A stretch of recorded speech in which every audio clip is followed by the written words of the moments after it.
stimulation directe. Et dans ce cas-là, en général, ça va être plus les frottements ou ce genre de choses. Donc frottement contre la cuisse du partenaire ou sur un coussin ou quelque chose. Mais en tout cas, pas de contact direct sur le clitoris qui peut être très agréable.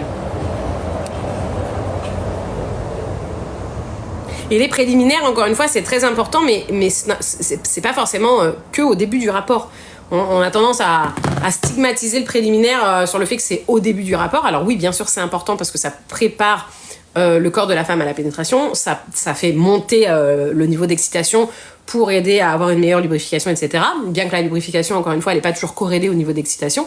Donc ça, c'est important, mais vous pouvez aussi faire des rapports que non pénétratifs, donc que des préliminaires, c'est déjà de la sexualité, et vous pouvez mettre des préliminaires aussi à la fin. Vous pouvez commencer par des prélis, faire un peu de péné, repartir sur des prélis. Enfin, il n'y a pas de sens. Vous pouvez modeler comme vous voulez et avec ce qui vous fait plaisir.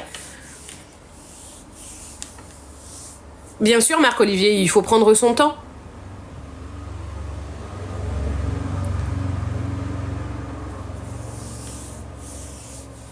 Pour ceux qui ont des questions, n'hésitez pas, si vous voulez une réponse plus rapide, n'hésitez pas, il y a des petits objectifs à réaliser, et comme ça, mes modos épinglent vos commentaires pour que je puisse vous répondre plus facilement. Quelle solution pour la frustration d'un homme célibataire? La mastu, Valentin? Encore une fois, c'est pas parce qu'on est seul qu'on peut pas avoir de sexualité. On peut être seul et avoir de la sexualité. Alors c'est soit la masturbation, et que ça c'est ok, c'est ok naturel. En plus maintenant vous avez vous aussi messieurs des jouets. Alors vous le savez peut-être pas, mais il y a des jouets plutôt sympas aussi pour les hommes. Donc ça peut être plutôt cool. Et après, il y a aussi la possibilité d'avoir une sexualité relationnelle qui n'est pas une sexualité de couple. Il y a plein de moyens aujourd'hui. Encore une fois, tant qu'il y a du consentement et que tout est OK avec les personnes qui se voient, on peut avoir de la sexualité autre que dans une relation de couple.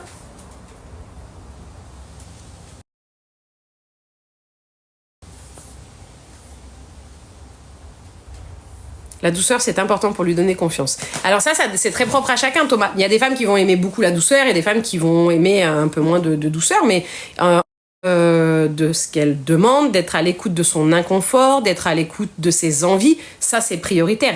Qu'il y ait ou non de la douceur selon les goûts de la personne, c'est surtout d'être à l'écoute et s'il y a un inconfort, s'il y a un non, s'il y a une gêne, de respecter surtout la personne et de pas faire des choses qu'elle n'aurait pas envie.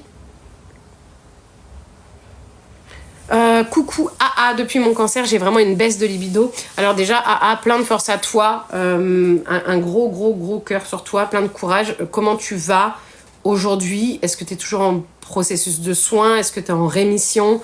C'est normal que la libido elle ait été impactée. Un cancer c'est un tel raz-de-marée et physique et émotionnel dans une vie et dans une vie de couple que c'est tout à fait normal que ta libido elle ait été impactée. Il faut vraiment que tu déculpabilises vis-à-vis de ça.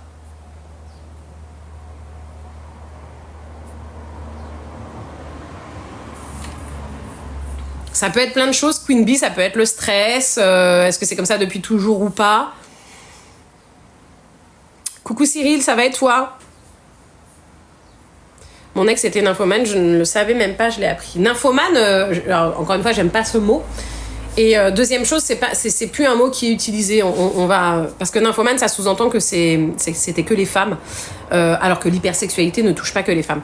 Donc on va parler d'hypersexualité et il faut savoir que l'hypersexualité c'est considéré comme une maladie addictive. Hein. Et quand on a ce genre de maladie, de pathologie, c'est absolument pas quelque chose de vivable. Enfin, ça nous pourrit la vie, littéralement. Encore une fois, c'est pareil. Il y a des fois des gens qui se considèrent nymphomanes ou addicts au sexe qui ne le sont pas réellement. L'addiction, c'est pas quelque chose qu'on vit bien. Hein. On n'est pas heureux dans sa vie. Et c'est pareil, un très petit pourcentage de la société, environ 7-8% en réalité. Hein, donc,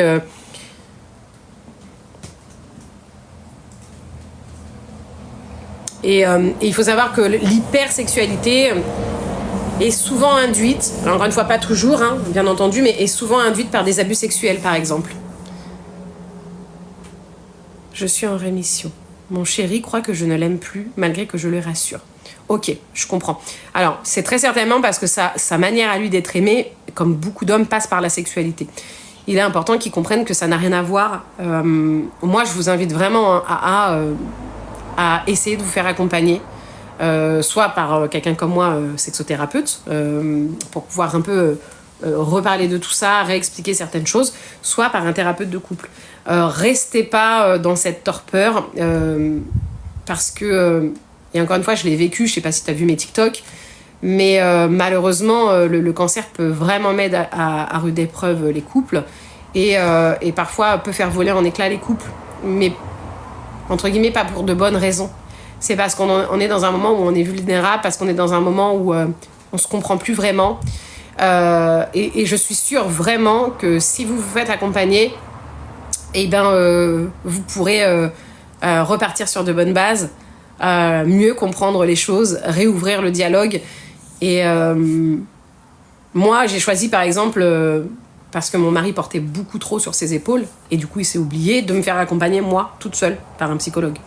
Moi je suis thérapeute, mais je suis suivie par un psychologue parce que le cancer m'a créé des crises d'angoisse, etc. Enfin voilà, il y avait beaucoup de choses qui impactaient mon mari, et ça nous a sauvés, en fait, tout simplement, vraiment, d'arrêter de lui faire porter toute cette charge qu'il n'avait pas à supporter. Il a été là, il m'a accompagné, mais il a fait sa part du job, et à un moment, les crises d'angoisse et tout ce que ça m'a déclenché, c'était trop lourd pour lui. Et donc j'ai compris qu'en allant parler avec quelqu'un d'extérieur et en me faisant accompagner, ça allait le soulager, etc. Je lui ai laissé du temps pour lui, parce que vraiment, il prenait plus du temps pour lui, et encore une fois, il s'était complètement oublié.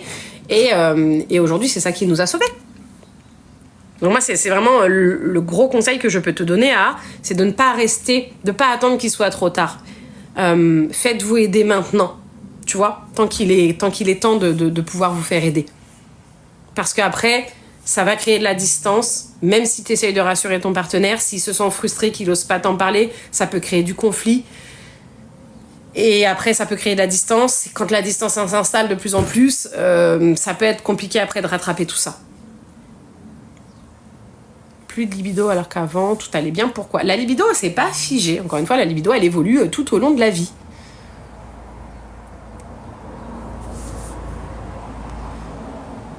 On n'hésite pas, on tapote, on partage le live. Et pour ceux qui veulent des réponses rapides, n'hésitez pas à participer à l'objectif. Je fais ce que je peux pour lire un max de questions. Mais comme vous êtes nombreux, je peux pas tout voir. Donc c'est priorité à ceux qui répondent à l'objectif. Mes modos afficheront votre question et vous passerez prioritaire. Merci beaucoup pour la petite rose. Après 2 ans de célibat, pour lui, pourquoi après 2 ans ensemble, il n'arrive pas ? Alors ça peut arriver, ça peut être la peur par exemple de te mettre enceinte. Merci beaucoup pour vos cadeaux. Ça peut être la peur par exemple inconsciente de te mettre enceinte. Ça peut être la peur de l'attachement, de l'engagement. Ça, il n'y a que en allant en suivi qui pourrait comprendre ce qui se passe pour pouvoir potentiellement changer les choses. Et après, c'est pas parce qu'il n'y a pas déjà qu'il n'y a pas de plaisir, hein. Mon ruban vert, c'est tout simplement parce que j'ai eu un cancer, et du coup c'est le ruban du cancer du col de l'utérus.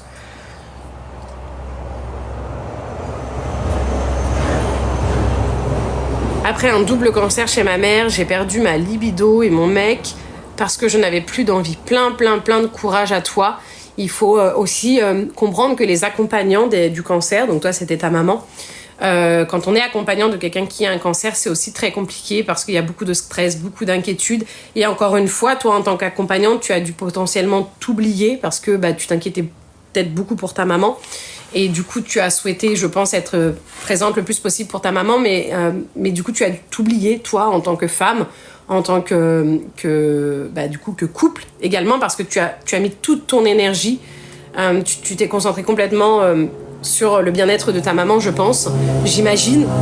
Et c'est typiquement dans ces cas-là qu'effectivement, forcément, la libido, elle passe c'est même plus au 2e plan, c'est la libido, elle passe au 10e plan. Et il y a des moments dans la vie où c'est normal que la libido soit pas là.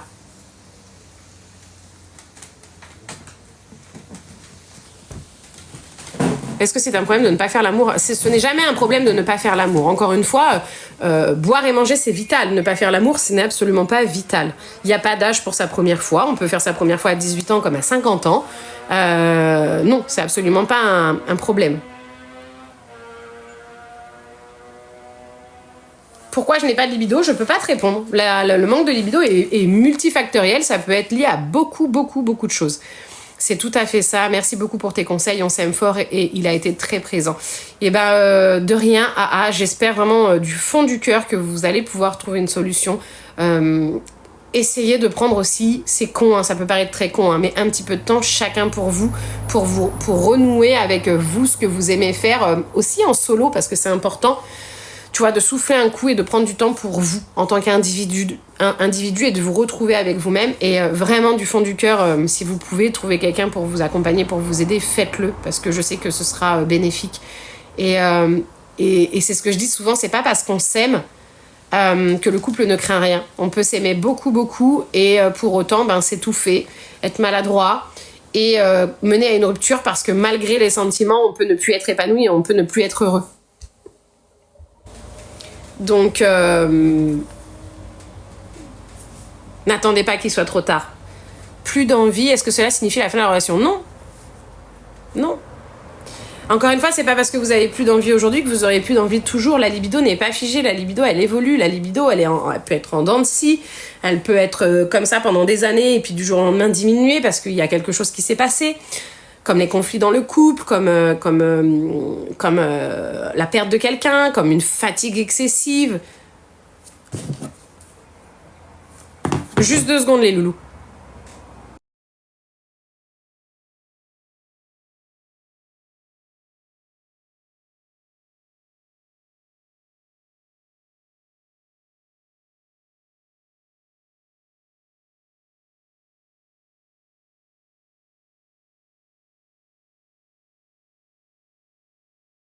On va la refaire.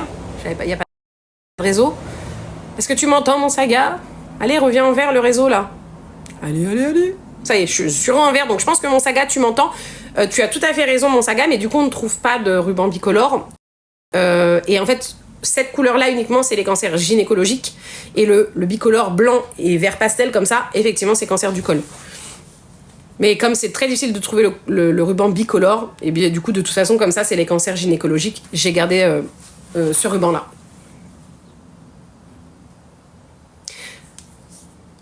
Ah, si tu as des soucis de santé, effectivement, c'est très très probable que ce soit la raison. Je ne sais pas quels sont tes soucis de santé, mais certains traitements peuvent impacter la libido. Déjà, quand on a des problèmes de santé, quand on a des douleurs, quand on n'est pas bien, quand notre santé prend le dessus sur notre santé mentale, forcément, la libido, elle passe après. C'est logique, c'est normal. En général, la libido, elle est très liée aussi à notre humeur. Plus on est bien, plus on est entre guillemets heureux de vivre, etc. En général, plus la libido, elle va être sympa. Et d'ailleurs, on le voit dans un schéma classique de quelqu'un qui n'a pas de soucis de santé, etc. Très souvent, les études ont montré qu'il y a moins de libido l'hiver que l'été.